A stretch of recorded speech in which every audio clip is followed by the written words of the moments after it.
Welcome, welcome. I'm Dee, and this is a single mom and guided life where I try to navigate through finances, motherhood, being single, and everything in between.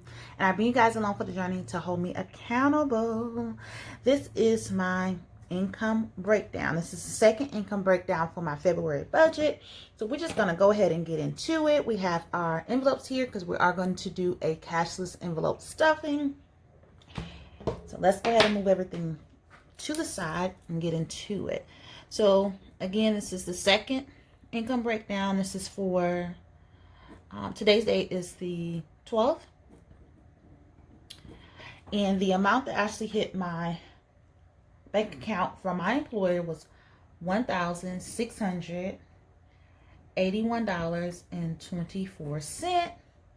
I will be pulling $50 from savings, and that comes from the $50 from the last time that I put aside for my airline ticket. The rollover is actually $326.04, and the bonus actually comes from Papa, and that's $26.67. What happened was I set up for auto pay for our phone bill, and I actually forgot.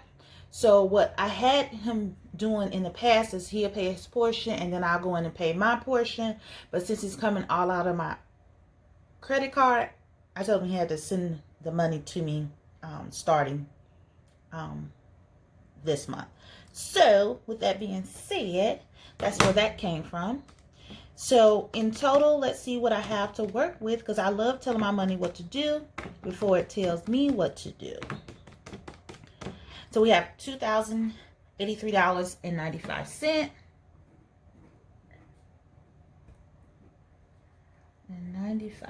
All right, let's move that aside. So the first thing I do is I look at the bills that's due and the amount. So for storage, it's due on the 13th, and it's $7.46. The next is water, and it's due on the 14th, and it's $79. For cable, it's actually due on the 14th, and it's $10.91. For the phone bill, it's actually due on the 15th, and it is $169.85 total. For OnStar, it is actually due on the 18th, and it's $24.99. For my insurance, which is my auto, renters, and my valuable personal property, that is actually due on the 17th, and that's $134. Then for my car note, it's due on the 22nd, and that is $280.14. For credit card number 2 is due on the 27th, and that is $30.71 that I'm going to send there. Given is miscellaneous, and it's $160. And the airline ticket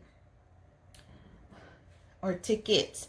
So initially, I had it where I was going to pay Papa's ticket, airline ticket, and my airline ticket all at once. But when I looked at my credit card statement, I didn't like how it was leaning towards being over 30%. So I went ahead and already paid Papa's ticket. I also already sent the $100 for my ticket. So the only thing that actually needs to come out of my account is the $85.80.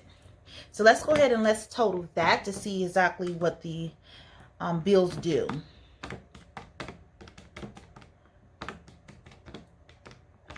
And there's no need to speed this up. I think this is quite fast, and I shouldn't be able to make mistakes. And I think I definitely did. Did y'all see what I did wrong? Because I did something totally wrong. Let me tell you what I did wrong.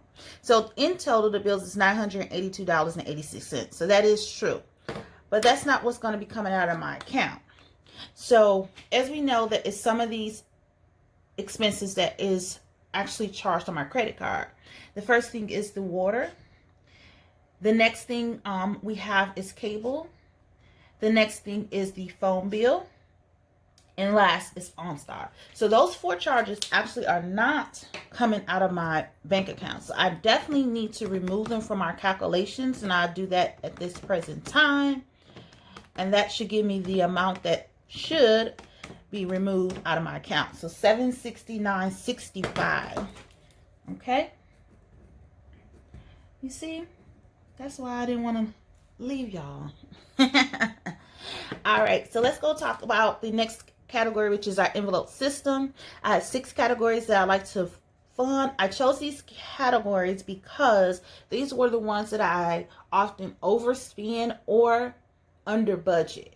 And so in order for me to get a grips on that, it was best that I find a way to be able to closely monitor it. And this is the way I closely monitor it, because I'm constantly looking at it, looking at this account, looking at, the tracker and everything. So for fun money, I'm going to send 25. For gas, I'm actually going to send 60. Groceries is 180. And can we talk about how I had a little change left from my groceries, y'all? So we're going to do groceries at 180. Additionally, for this upcoming grocery haul, I know that for 2 days of that week, we will not be physically present. But I am still going to use a portion of my grocery haul because I do plan on cooking at where we're going. So you'll know that when I do my grocery haul and we talk about it, be like, oh, okay, that makes sense. I'm not going to shop for anything for that because I can't carry it with me. But I know I'm going to use a portion of our grocery budget because that's what I'm doing. I'm grocery shopping and we're going to eat dinner as a family. All right. So household, I'm just going to send 40. And I really don't know if there's anything specifically that I need in the household at this time, but I'm still going to send something to it. And the reason why I said it is because I still have the paper towel that I purchased from the last grocery haul or so. So I'm not really sure if anything else needs to be covered, but I always put something towards it. For personal, I am going to send $60, and I really feel like that I should have bumped it up to 80, but I'm not really sure. We'll see how it goes. And like I said, that if need be, I will pull from another category, household, because I don't see needing anything at this current time. For restaurants, we're just going to send $20. So let's go ahead and calculate that. Let's see what that totals.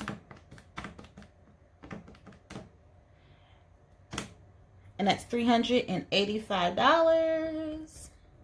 Okay, so then next we're going to talk about our sinking funds. I have a total of 9 sinking funds. Only 8 of the sinking funds is actually funded from my income breakdown.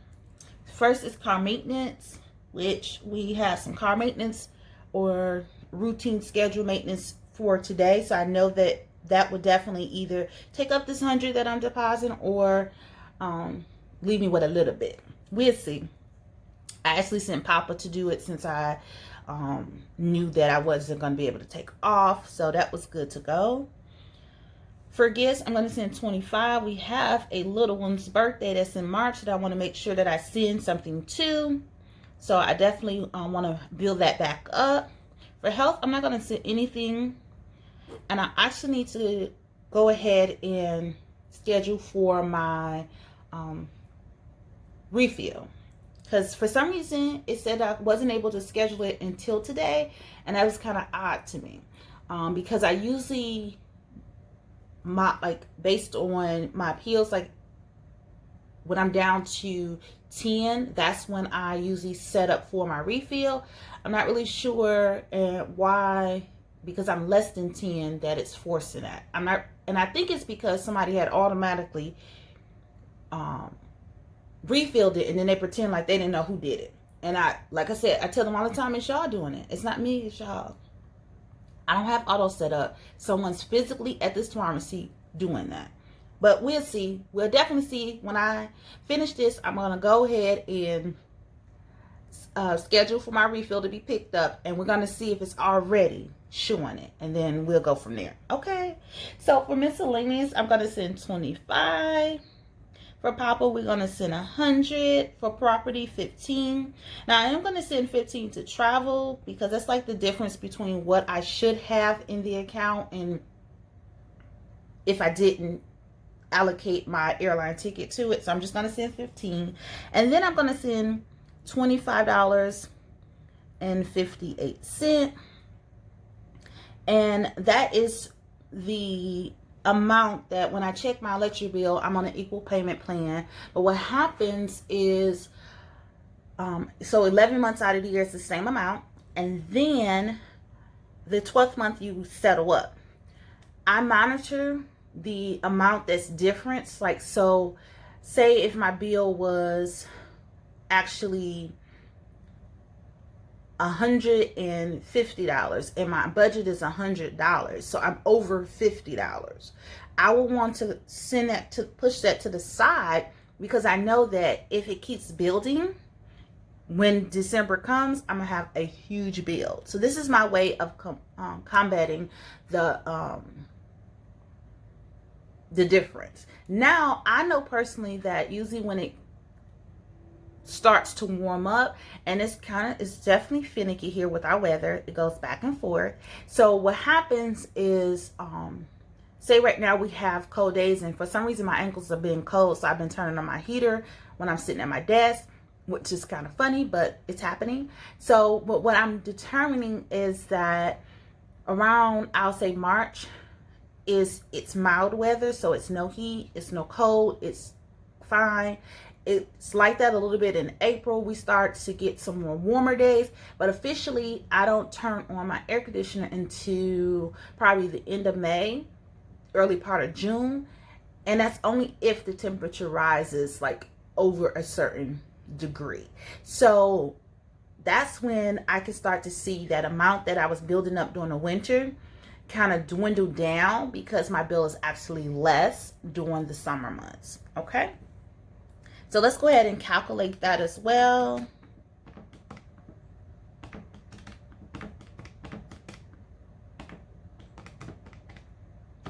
All right, so that's $305.58. Okay, so then the next thing I actually do is I go ahead and take my total, which is $22,083.95, and I minus the first category, which is our expenses that should take out of this particular checking account, and that is $769.65. So that leaves me with $1,314.30. Then I'm going to minus the $385. And additionally, another thing that I forgot to mention was that I don't know what I'm going to do for Papa for Valentine's Day. I don't know if I'm going to just pick us something up or I'm going to cook something simple. I'm not 100% sure. I usually buy him like a card and definitely candy because he likes it. and then he expects it. And that's so weird to me, because it was one time when I didn't do anything, or usually I would say I am kind of early on stuff, so technically today or tomorrow I would give him anything, and then I just chill out on the day. So it was one particular year when he was younger and we were getting closer to the day, and I think it was like the day before, and he was like, I'm not gonna get anything for Valentine's Day. And I was like, you got stuff from the kids in your class? And he was like, no, from you. And I was like, well, it's not Valentine's Day yet. And so I remember just scrambling to go out to, find the perfect items for him. So he's a little bit older, so he's a little bit more subtle when it comes to expressing his feelings. So I'm sure that little squeaky voice boy is not gonna run to me and say, you didn't give me anything for Valentine's Day. So I just make sure I give him a card and some candy, and I don't know what we're just gonna eat. Maybe I ask him if he has something in particular he wants to eat, but we'll see. I know I shouldn't say that a long time ago, but I just thought about it again. So $929.30 is left after I subtract the categories for my envelope system. Now we're going to move to our sinking funds, which is $305.58. So it leaves me with $623.72. Okay? So $623.72. I'm not going to send anything extra to debt out of my income breakdown, because I'm using my side income to fund that, as well as I'm doing the same with savings. And I have a little backup for savings with the 0 out challenge. So it's ways I'm sending to savings that's not allocated initially. So we have our ways. So the $623.72 is what I'm going to leave in the account. Now, the $623.72 does not mean that that's what I have for my checking buffer. Because as we can remember, we have items that's going to be charged on our credit card. These items that's going to be charged on our credit card is actually sent to a different checking account. And that checking account is where I pull to actually pay my credit card bill. So let's just minus those items to see what our actual buffer is. So $410.51 is going to be the actual buffer. And I'm actually going to write that down here.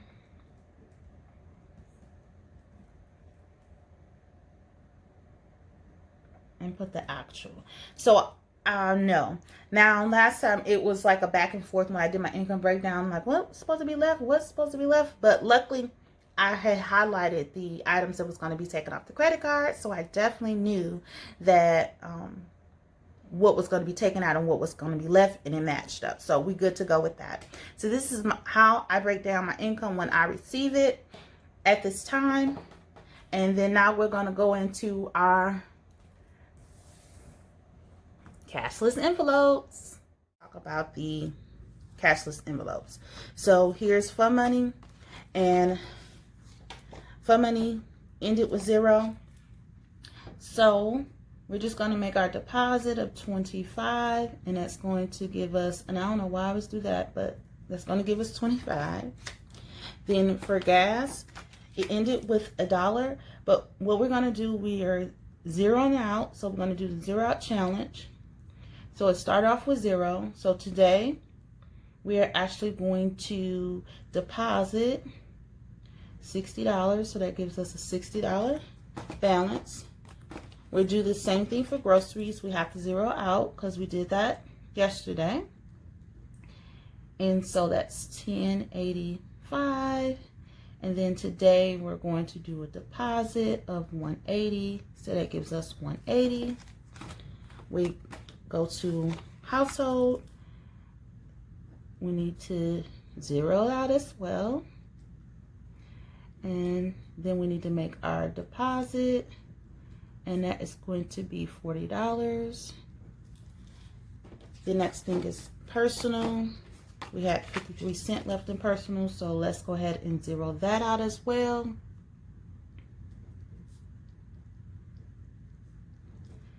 And so we're going to make our deposit, and our deposit is going to be $60. And then we have restaurants, which is already 0'd out. So we're just going to do our deposit of $20, and that's going to give us a balance of $20. All right, so this is my breakdown here for my second breakdown for my February budget. If you're new to my channel, I would love for you to be part of my village. Go ahead and hit that subscribe button. To all my returning subscribers, I do thank you. If everyone could go ahead and hit that thumbs up, and please share this with your family, your friends, and your coworkers. I greatly appreciate it. Peace out.